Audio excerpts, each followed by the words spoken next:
Parler de son partenaire à l'extérieur, tu sais ce que ça fait vraiment? Ça revient à trahir la personne avec qui tu es. Quand tu vas raconter ta vie de couple à droite et à gauche, tu exposes chaque tension, chaque maladresse, chaque dispute à l'extérieur, tu ne t'en rends peut-être pas compte, mais tu fais beaucoup de mal à ton couple. Pourquoi? Parce que tu donnes une image négative de ton ou de ta partenaire autour de toi.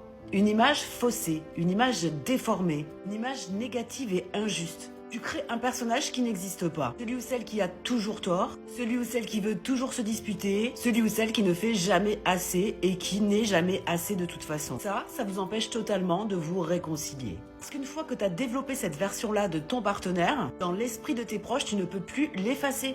Même si toi demain tu décides de revenir, tu décides de pardonner, de reconstruire, tes proches, eux, ils vont garder cette image-là. Et ton partenaire le ressentira toujours. Il le sentira chaque fois que tu reviendras après avoir vidé ton sac à l'extérieur. Il le sentira dans la façon dont vos proches le considèrent ou la considèrent. C'est-à-dire des attitudes qui veulent dire en gros à toi on ne t'aime pas. Il ou elle va se sentir jugé et va se sentir pas la bienvenue ou pas le bienvenu. Ton partenaire mérite mieux que ça, non?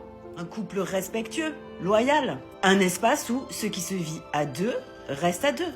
Ce qui serait logique.